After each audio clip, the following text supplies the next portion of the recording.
All right, guys, welcome to the Bougie Boardroom, where luxury meets leadership. We are mentoring for women ready for wealth embodiment, for strategy, and soul with sparkle.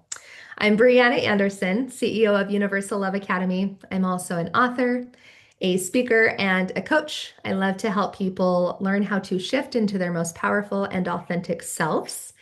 And I'd love to introduce you to my co host, my best friend, and business partner, Laurel Huston. Laurel, will you please introduce yourself to us? Of course, my name is Laurel Huston. I am the CEO of Reflections Inside and Out, where we help you learn to love who you are inside and out.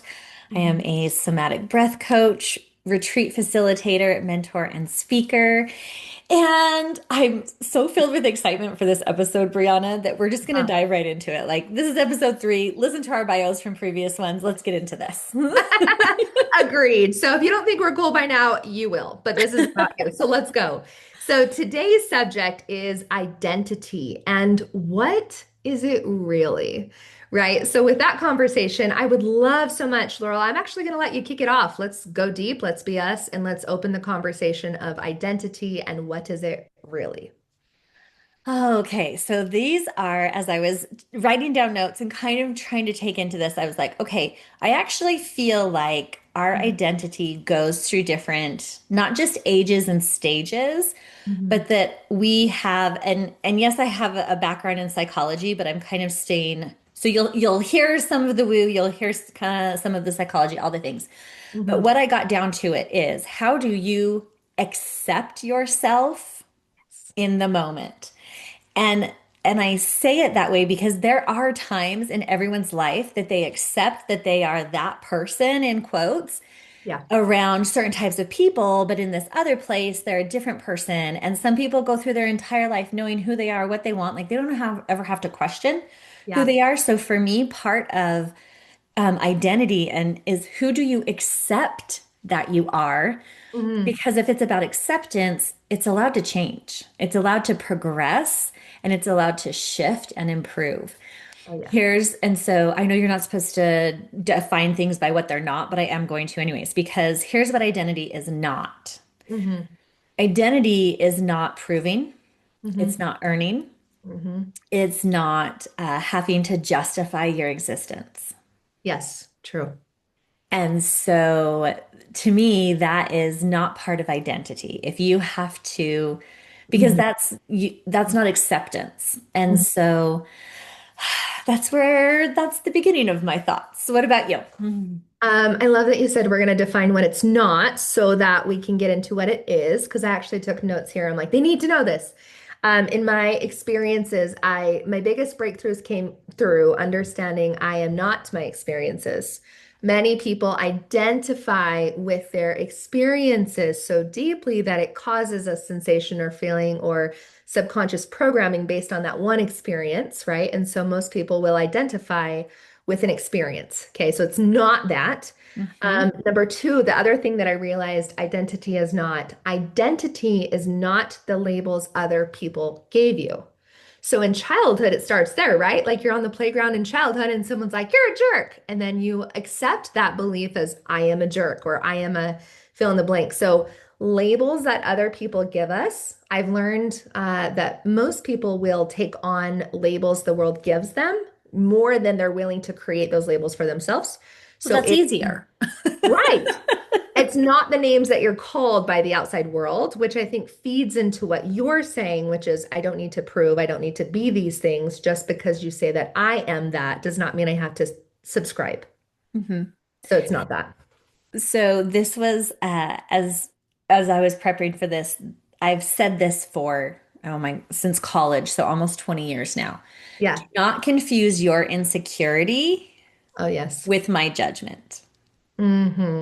Mm-hmm. And because of the lifestyle I was living versus the lifestyle that many of my very close acquaintances were living, they would constantly say things like, well, you think this about me. And I'm like, I've actually never thought that about you. Don't confuse your insecurity or guilt with my judgment. I'm not judging you for that, but you're clearly judging yourself. Yes. And Yes. so this to me is a lot of that identity. Yeah. And here's the other part of it. Identity is not the same as roles. So kind of like the experiences that you've had. Yeah, right. A lot of people in when they start their healing process say things like, "Oh, well, I'm so grateful I went through blank because it made me stronger." No, it didn't. I'm so forceful about this. No, it didn't. It did not make you stronger. You were already strong. That's why you survived it. Uh-huh. The Uh-huh. experience is not what created you, it's what revealed you. You already had that inside you.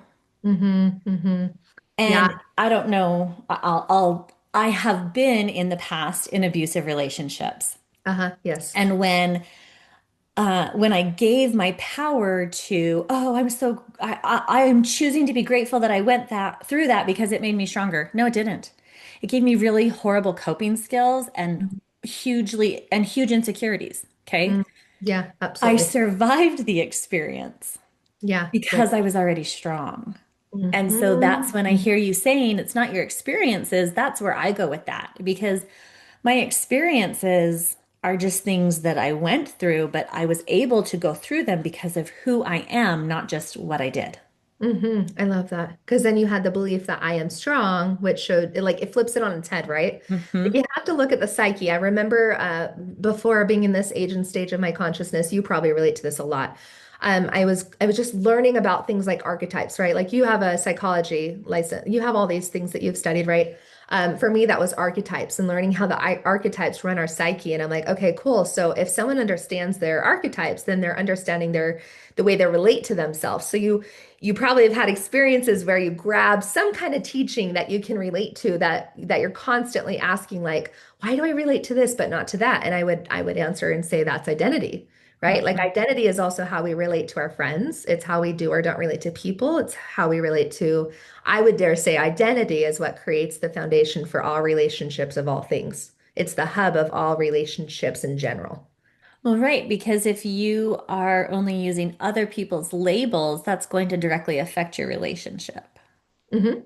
Yeah, go But ahead. when you are choosing which parts of you accept and which parts of you're like, that was never part of me, that directly affects the relationship as well in a really beautiful way or in a really harmful way.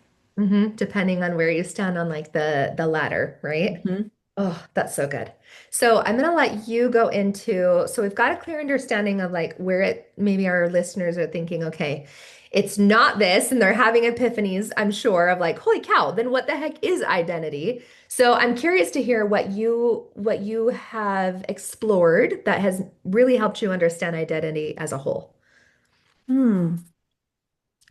Not to put you on the spot. Well, I would say there's several things. So the first two most recently, we'll say it that would be human design and gene keys. Before Yeah. that, it would have been body mapping, anatomy of the spirit, and so there are things that it was like learning both about my physical being Yeah, right. and my spiritual being. And if I knew who said it, then I would give them credit. So if you're listening to this, put it in the comments if you know who said it. But we are not a human being having a spiritual experience. We are a spirit having a human experience. Yes, right. And because of the very high demand religion that I was raised in, Mhm. those were two separate things.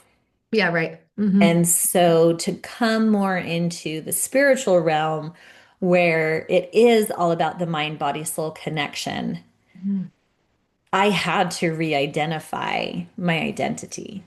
Hmm. Hmm. And there were certain things that I had to actually ask myself, do I actually believe that? Because a lot of times in the personal development world, they talk about false beliefs. I don't actually think that's a real thing. I think you either believe it or you fear the consequences of it. But I don't have false beliefs. There are just things that growing up I did not believe, but I did fear the consequence. So I chose to act as Mm. if I believed.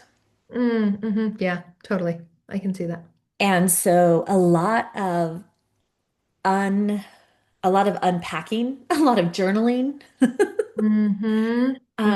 Which direction do you want to go with this? How deep do we want to dive? Where do you want I to? mean, we can go as deep as we want to. I mean, as you're talking about, I love what you said, how you had to go through, like different parts of, well, there's the spiritual and then there's the physical. And I love this so much because I didn't know if we'd go here. But a lot of people, I'm going to go into manifestation for just a minute. Like that feels like the corner I want to take it just for a second. A lot of people will say, well, affirmations don't work, right? You've heard that. And I have a theory, could be complete bullshit and it can be complete truth, but this is my truth. So affirmations, when you're looking at affirmations, most people don't think they work because they're trying to cover up something. And they're like, well, affirmations don't work. But identity is whatever you put behind the I am, because the I am is the hub or the operational pattern that encompasses physical and spirituality. It's the I am, right? It's the physical and the spiritual. But what we put after that is our truth or not truth. And so people use affirmations to cover up their identity versus getting below the surface into the subconscious to change the I am permanently so that the natural law of expression is those words, if that makes sense. I'm like, I Mhm. actually want to go as deep as we can with this because if I was listening to this podcast, if I could have learned this sooner in my life, I would have given $1 million for it because when you learn this, you realize there is nothing outside of you ever again that someone else can give you if you're willing to get to the core essence of who do you say that I am. And it's not just like biblical, it's like legit. Call it mysticism, call it whatever you want, but I believe that the operation system is like you said, it's the mind, the body, and the soul. And I'm curious how deep you want to go with that too. So, uh, I have a couple different things. Um, One, this is as you and I have talked to people and I'm Yeah. going to talk Mhm. about body mapping for a little bit, and then Yes. you will talk about human design for a little bit because I feel Yeah. like that's our expertise. So, Yeah. Okay. body mapping is proprietary that I created in 2012, and it is Okay. all based on proportions and symmetry of your body. And the what was behind it, I was actually teaching anatomy and physiology at the college level. And we were talking about the digestive system and people were like, "Oh my gosh, this is so gross." And I just had a I lost it moment. And I said, and I looked at him, I said, "Nothing about your body is disgusting. Nothing Yes. about the human body is disgusting. It may not be your favorite part about the human body, but if you didn't have an excretory system, all of that waste and all of that toxicity would stay in you. Uh-huh. This Uh, is such a beautiful thing." And so that's what started it. And then I was like, okay, I really want to teach people how to understand what their body is telling them. And mm, so the so whole good. the reason I created body mapping wasn't so that people would have an excuse behind their behavior, Mm-hmm. but so they could understand instinctively why they do some of the things that they do. So anything from the natural color of your eyes literally changes how you view the world. It's not just your personal perspective. It's Mm, people with blue eyes are naturally more sensitive. They're naturally more emotionally sensitive. They're naturally more sensitive to seeing the unseen. They're naturally more sensitive to light and dark. People yeah. with green eyes are naturally, they see wealth easier. And so it was like, okay, here are the different natural abilities, talents, and characteristics you have. Mm-hmm. Mm-hmm. Can you love yourself now that you have this information? The shape of your nose is all about money, the width of your shoulders, all of these different things. And so I wanted, and then after years of teaching it, I realized I wanted to teach other people about their identity Yes. because I was about to have my second baby and I felt like I had lost mine. Mm-hmm. Mm-hmm. Mm-hmm. In a 4 year time span, I got married and changed my name. Now I'm a mother, or excuse me, now I'm a wife and now I'm a mother. And it's like, okay, but who was the Laurel before those roles and titles? Yeah, before all of that. Yeah, right, right. And it is the ever sought after, what is the purpose of life? Like everyone's asking that question. And for me, the purpose of life is to Mm. discover as many things that bring you joy as possible. Yes. Mm-hmm. But if you don't know who you are, you don't know what brings you joy. Yeah, that's true. Absolutely. And so for me, it was really being able to look and Mm-hmm. from a place of neutral, not numb, but neutral, to Yes. look at myself, to look at things I'm naturally good at, to look at things that I naturally stay away from, Mm-hmm. and to decide. It really does come down to a decision. This is who I am, regardless of what's going on around me. Oh, I love that. That part. That part's key for everybody listening.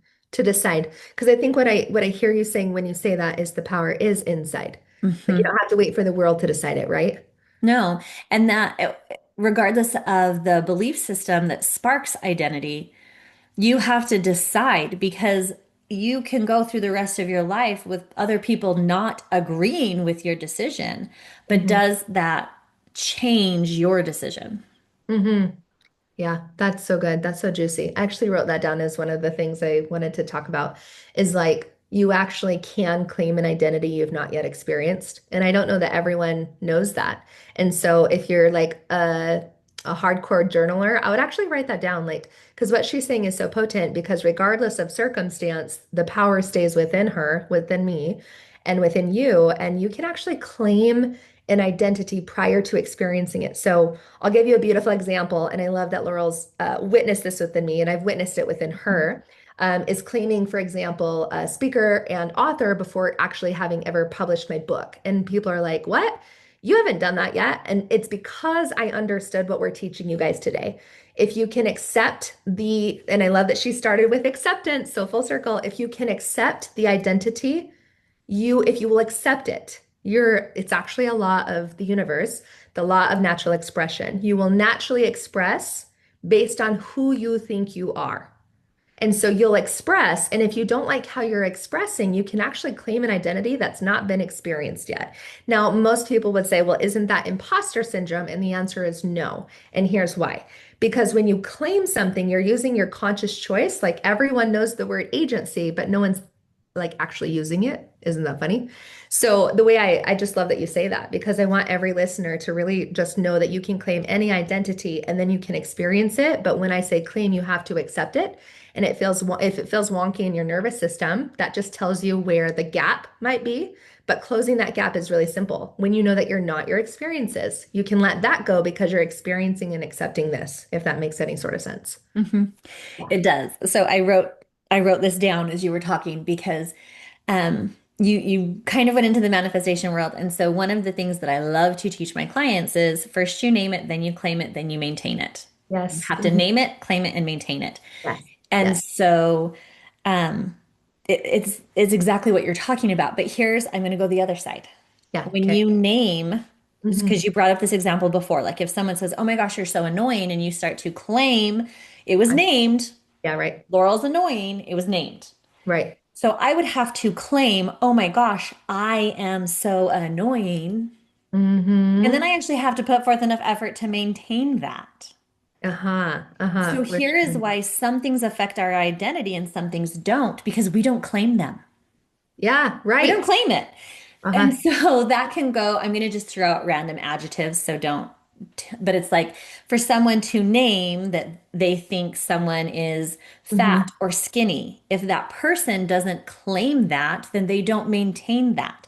If Yeah. Right. someone says, oh my gosh, that person is so rude, that person is so loving, that person is, you can obviously tell they're wealthy, oh, they're healthy. When you claim health and you maintain health, you get Yes. different results. Hmm.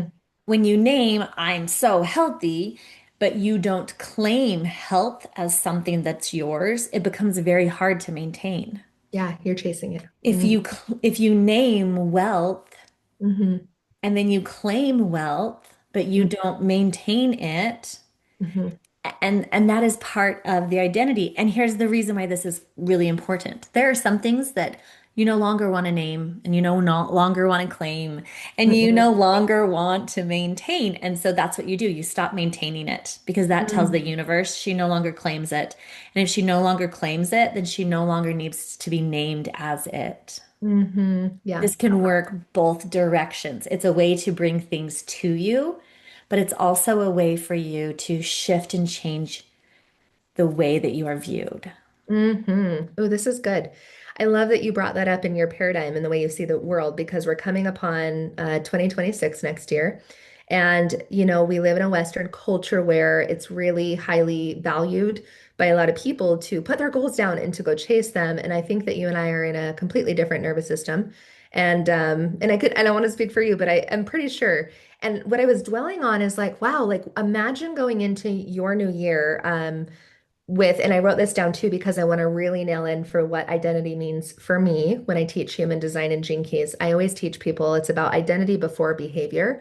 So most people are going into a new year and they're like, I want to change this behavior, this behavior, this behavior, because when I do this thing, then I can have this thing, then I can be this thing. It's the do and then the have and then the be. But when you understand identity, you flip the whole like operation system on its head. I'm going to be this person, and by being this person, I will naturally express as this person and do those things, and then I will naturally have those things. And so identity is like the premises that if you can get into your consciousness and into your identity framework and the way that you quite frankly see yourself and the way you relate to life and what you think is possible for you, when you be that person first and you put all of like Laurel saying energy behind it, I think the behavior naturally follows. But when we're chasing goals, it's because we think the thing outside of us is going to grant us the ability to be this person. And we talked about this, I think, in episode 1 or 2, because this is all about wealth embodiment. When you want to go have the wealth and the wealth is outside you, and when you get the money, then you'll be a wealthy person. That's complete back ass backwards. Why not be a wealthy woman now? And how does a wealthy woman now behave? That's what I would shift into Mhm. 2026. Yeah, what do you think about that? How does she show up for herself versus how does she show up for everyone else? Yes. So if I were to, well, I'll share some of the journal prompts that I actually went through with this. Yes. I had to differentiate between roles other people gave me Yes. Mm-hmm. and talents and abilities that I have. I'm going to Mm-hmm. give a weird example of this, but I think you might actually relate. Yes. People often confuse my ability to socialize with my desire to socialize. Oh, I relate. Yep. And so, Yeah, right. Uh-huh. Yeah. so I was taught one of my roles in Mhm. certain scenarios was to be the perfect host, the person that leads the conversation, the person that makes sure Mhm. everyone at the table has a chance to speak and to talk. And that was a role that was placed on me. Yeah, right. And the interesting thing is I'm like, I actually don't mind sitting at a table where everyone's silent. No, really. Yeah, it's the expectation. So one is a role that people placed on me, and one is it's like, yes, I have that ability, and Mhm. yes, it's a natural talent, but just because I have that doesn't mean I want that to be the thing I'm known for. And I Yes. think that is where a lot of people, when we talk about identity, they're like, well, what are you known for? Yes. Uh-huh. Well, so here's the question to ask yourself. Do you like that you're known for that? Mm-hmm. Mm-hmm. Do Yeah. you like that that's what you're known for? Mm-hmm. So good. Can we go to human design for just a minute? Yeah, absolutely. Okay. What question would, well, I'll let you talk and tell me. No. Oh, because I was gonna, so the journal prompt, because I forgot to say it. Thank you. Yeah. The journal prompt that I write is what roles do I like and want to Hmm. keep? What roles were given to me that I want to let go of? Yeah, right. And here's the thing. This will sound like an extreme example, but I'm a mother and I am a wife. Those were roles I chose into, but that's not what I necessarily only want to be known for. Yeah, right. Uh-huh. And so I remember the first time I was being introduced, and the person introducing me said, and this is Matthew's wife, and it ended the introduction there. I didn't get a name. Yeah. I Yeah. only got my role. And I Uh-huh. was like, ew. Uh-huh. Yes. I do. And it's not that I don't want to claim and I do have an incredibly strong relationship with my husband, but I was like, I am more than his wife. And Mm, it's because I'm the youngest. And so I was always this person's little sister and this person's little sister all through elementary, all through high school. My dad is the teacher. Oh, she's this teacher's daughter. I was always associated with someone else instead of your sovereignty. instead of myself. And so I was like, oh, we are ending that now. I get to be known for myself and not just for my associates. Hmm. Yeah, that's so good. Yeah, so with human design, I think in relation to identity and again, a lot of things actually, right? Like wealth embodiment and all the things that we stand for. But for the sake of today's conversation, I think when I found human design, it was, and this is important because I feel like stories really do matter. When I found human design, I remember hearing about it and it went over my head. I wasn't ready for it. And then I was in Bali and I was already in a really so like when you said you had your baby and that's when you're like, ah, here's my identity shift like happening. And is there one? Mine was after my second divorce because I was like, okay, it took a lot to rebuild identity from the first divorce. The second one, I was like, I don't know if I can do this again because clearly something isn't working. Like, right. And so I remember being in Bali and I just remember I probably cried my soul out to God for like 3 hours after, not before, after. I remember being in the shower, I just hit the floor. And I know you guys have probably all had that moment where your body just collapses. But I remember saying to God, I said, show me who I am, and I'm not asking. So that was the first time I ever demanded to God, my creator, your version of God. And I said, God, show me who I am, and I'm not asking. Because I was already living the hell that I, quite frankly, feared. And so I didn't care to have that authority come out the way it did because I was already in my living hell. And I said, show me, I'm not asking. So human design showed up and it was on Facebook, and I was aware enough to know like I needed to pay attention. So fast forward, I find out information that my identity is flexible and that I'm actually here to know complete love within myself and that a partner will never complete me. Well, isn't that ironic? So when you ask the universe for truth and it shows up, you're like, I don't like that because clearly what you're giving me to validate myself is validating the story and the pieces that feel broken. And so I want to just validate for every person listening, if it's not all rainbows and sunshine, that's okay. That's actually a beautiful place to know that the clouds will part, but you have to first have a desire to know who you are beyond your human self. Like Laurel said, beyond your body, who are you more than your functioning, roles? And so, with that being said, when I learned about human design and that it had the ability to tell people who they were at a soul level, at a mental level, at an emotional level, and then obviously a whole overall system or picture, I was like, this is it. And not because I think it's the Bible and it's the one only truth in the world, but because it gave me a deeper understanding that I wasn't getting from podcasts and books and, quite frankly, religion or my parents. And I didn't want, quite frankly, the behaviors and patterns in my family. I knew that there was, like Laurel said, more. And so it would be really cool for you guys if you ever want to dive into it. Go to genekeys.com, free profile, start there. But I just want to let you guys know that there is information out there to help you, like Laurel's saying, grab tools and resources that help you start questioning, is this my talent? Is this expected? Like you do have to go through a little bit of unweaving so that you can actually like make the quilt you desire. So I'm going to pause there and let you respond to that, Laurel. Any thoughts? So, no, that was beautiful because interestingly enough, there are nine people in my family. Yeah. And out of the nine of us, there's only two of us that have what's called an undefined identity center in human design. Yes. Yes. And if I'm just looking at that as a pattern of behavior, Yep. all but the other sibling, so I have an open undefined, and so does one other sibling, and everyone has a Hmm. defined, they know who they are. They don't question themselves the way that I do. They Yeah, right. have like they've had the same type of friends their whole life where I was like, I'm part of this crowd and now I'm part of this crowd and now I'm part of this crowd and now I'm part of this crowd and now I have blonde hair and now I have black hair and now I'm kind of an emo chick and now I'm like a prissy punk and now I'm total like Uh-huh. Girly curls girl. and eyelashes and all the things Uh-huh. and people Uh-huh. thought that it was, oh, she's so lost, and it was like, no, I am all of these things at once. Yes. And so in trying to, Mhm. so I guess the reason why I'm saying this is people can have the extremes with this where some people are like, I've never questioned who I am, I've always known who I am. There are reasons for that. Mm, yeah, And absolutely. there are other people that will spend their whole life trying to say, Mhm. where do I go? Yeah, where do I belong? And with either of those, my biggest takeaway is to decide. Hmm. And Hmm. it's what we've said. Name it, claim it, and then maintain it. It's what whether it is manifestation, whether it's personal identity. But here's where it gets all jumbled.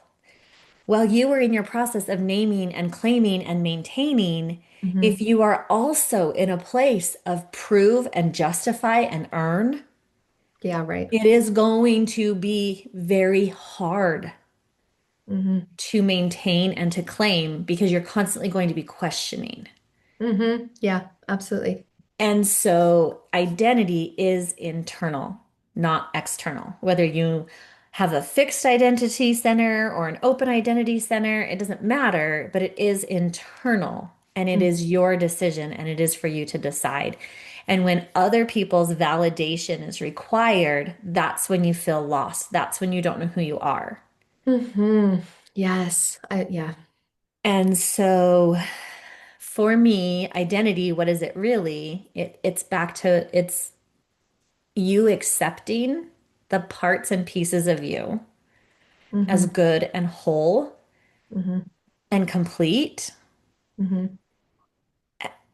regardless of what the people around you are telling you. Yeah. Amen. The truth. Hmm. Because most of the people who have what they have it because at some level they named it, they claimed it, and now they are maintaining it, Hmm. regardless of the people around them and what they have or have not said to them. I love that so much. So the way I check, I don't know if you have like a process that keeps you in check with, like you said, this person's drawing this out of me, this person's drawing that out of me. I like to see the word identity, and I'm like, okay, so I just remember things in a very funny way. So identity is like the end of activity, right? It's Mm, like the verb. So identity is actually a verb. It's a doing, in my opinion. And what I do is I always check the I in identity. Who am I being in the activity of the doing? And I think that's what's keeping me in alignment with who is the I? Am I being the I that is a failure while doing the activity of a multi-million dollar business? Because that's not going to work.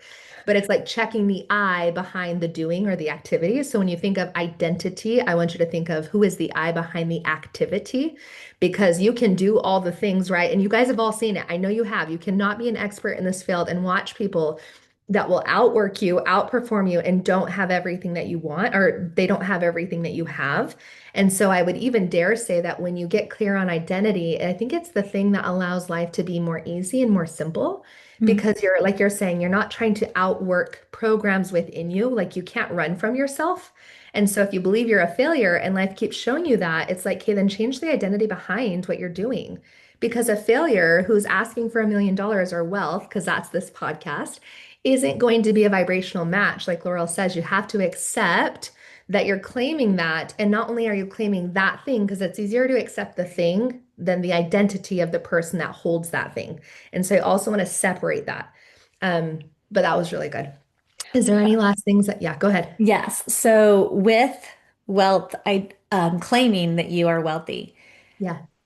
you have to first define what wealth looks like to you. Yeah, right. Because for some people, wealth is travel and adventure. And for other people, wealth is that they own a home. For some people, it's both of those. For some people, it's that they have time freedom. They only Mhm. work one job instead of two jobs. Yeah, And right. so part of the naming and claiming and why your identity gets to be ever evolving is because what wealth looks like to you in one age and stage of life could Hmm. be completely different at another age and stage of life. And Yes. so this is a place where we do a lot of definitions and defining on here because that is the under support system Yeah. of all of it. If you don't, if you have not yet identified what being a wealthy woman looks like to you, that is the number one reason why you don't have it.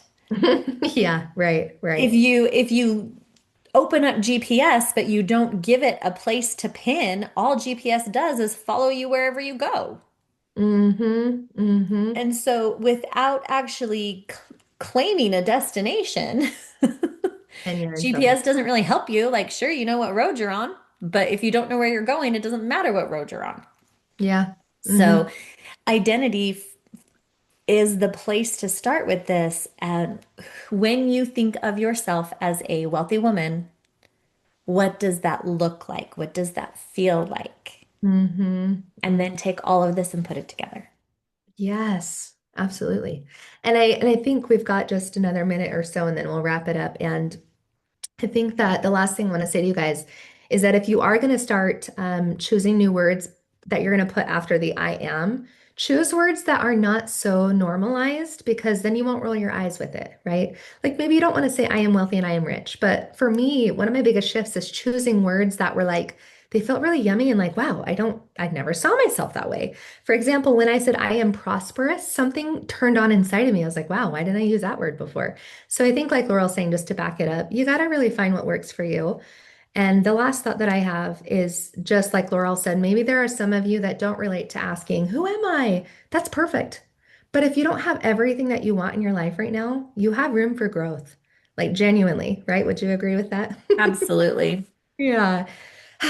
So identity is our strategy. I think identity is our strategy, and it's what makes the soul sparkle, to be honest, because it's the self-recognition I think we all yearn for, we all crave. So with that being said, I'm going to ask you guys to subscribe. I'm going to ask you guys to follow, share it with your bougie friends. Choose to see yourself as bougie, because you are, and choose to see yourself as worthy. Again, this is my co-host Laurel Huston. I'm Brianna Anderson, and make sure that you tune in to the bonus content at the end, where we have a beautiful PDF that explains who you are and how to shift into an even greater understanding. Thank you. Thank you guys.